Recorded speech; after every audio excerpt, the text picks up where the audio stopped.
Welcome to another edition of RCE. Again, this is Brock Palen. You can find us online at rce-cast.com. You can find an RSS feed and a link to subscribe in iTunes and all the old shows on there. I think some of the podcatchers only show a couple back. All of the old shows, all 70 plus of them, are available online there. Also, I have here Jeff Squyres from Cisco Systems and one of the authors of OpenMPI. Jeff. Hey, Brock, sounds like we're getting close to 100. We're only 20-some away, right? Yeah, we're getting there. Amazing that we've been doing this that long. I didn't even realize that. Yeah. Well, we have lots of good stuff to talk about in the future, but today we have a guest from Purdue. We actually have two Purdue people in a row on here. We have Gerhard Klimeck from Purdue, and he's going to talk to us about HUBzero and nanoHUB. So, Gerhard, why don't you take a moment to introduce yourself? Okay, so you heard my name, Gerhard Klimeck. I'm a professor of electrical engineering at Purdue. I'm also director of the Network for Computational Nanotechnology, which created nanoHUB and operates nanoHUB as a national infrastructure. And we also spun out HUBzero to enable other folks to spin out their own hubs and disseminate simulation technology to other audiences. So HUBzero is like the base package, and nanoHUB's like, okay. So what is HUBzero? So HUBzero, you can think of it as a portal infrastructure, if you like the word portal, or a science gateway infrastructure, if you like it that way.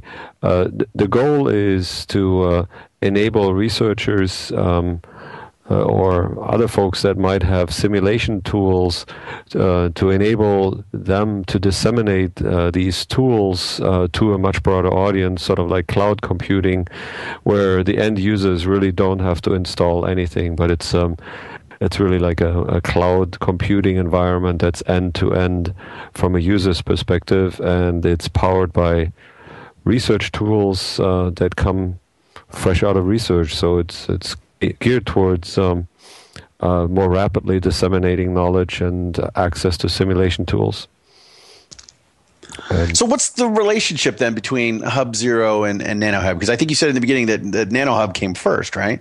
Right. So the relationship is such that we basically, as we developed nanoHUB and developed its infrastructure, we realized this is really powerful and can help many other fields of science, and we sort of spun out, in a sense, the software stack, the middleware that is sort of the framework that holds simulation tools, it holds the collaboration environments, it holds the user support aspects, but it's basically an empty hub. So HUBzero is the infrastructure, which is open source. You can download it from hubzero.org and install it yourself, and you can spin out your own hub, and then you have to fill it with content.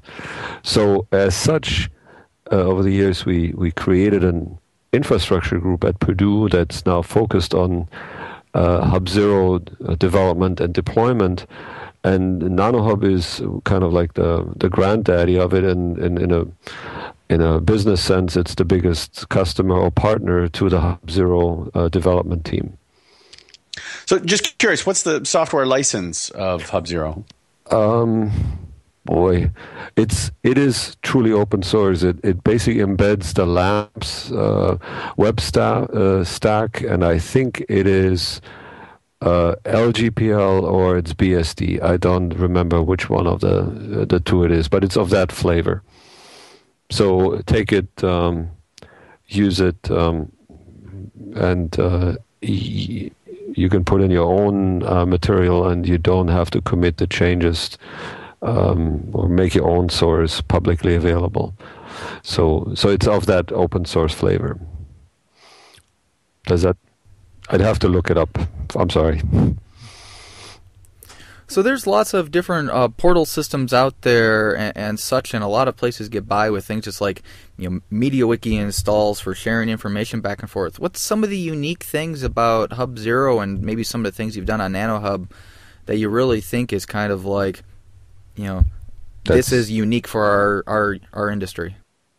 So what I would say is that most science gateways or portals are a little bit like what you have or expect out of what you get at your bank, right? You log in on a remote portal, you fill in out some little tags, you push run or get me the query, and you get some data back.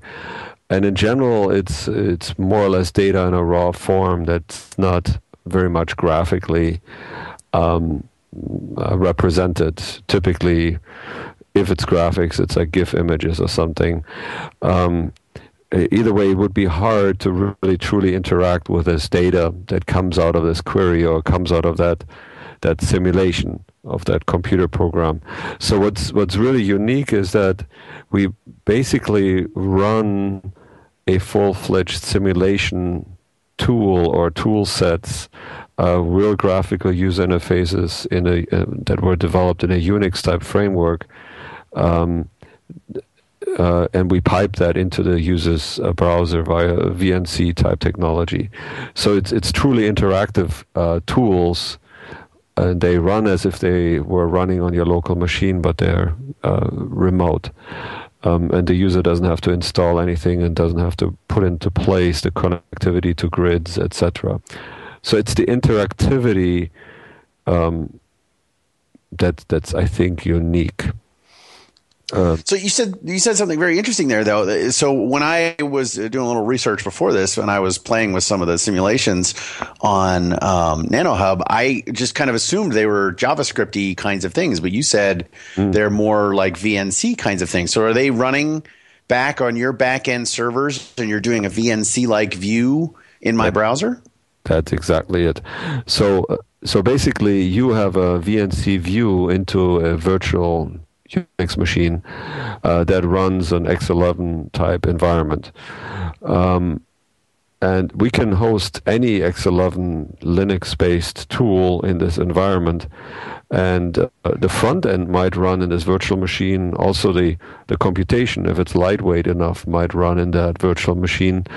Or it might get dispatched into some bigger machine pending the required resources or depending on the required resources. So it looks like a thin or like a Java applet in a sense. And the only thing that's Java about it right now is it's the VNC client that runs on your machine. The rest really runs on the back end and possibly on a even further remote back end on a parallel computer. If some codes require some 200 cores on 3-4 hours, or some of the simulation tools run in seconds. So I think that's the unique piece, and the origin really of these tools is the unique piece. Interesting. Can you give us some specific examples of simulations and tools that people can use? Sure. So one of the earlier ones was a tool called NanoWire. Very creative name, right? You can imagine that it models a nanowire or electron flow through very small wires. And that was a PhD thesis work that in typical academic fashion would of course be getting very dusty virtually on some DVD backup system or some tape backup system, and nobody would be able to use it. We have developed a technology called Rapture that allows us to put user interfaces on top of these tools really rapidly within a few weeks, and then deploy this research code to a broader community.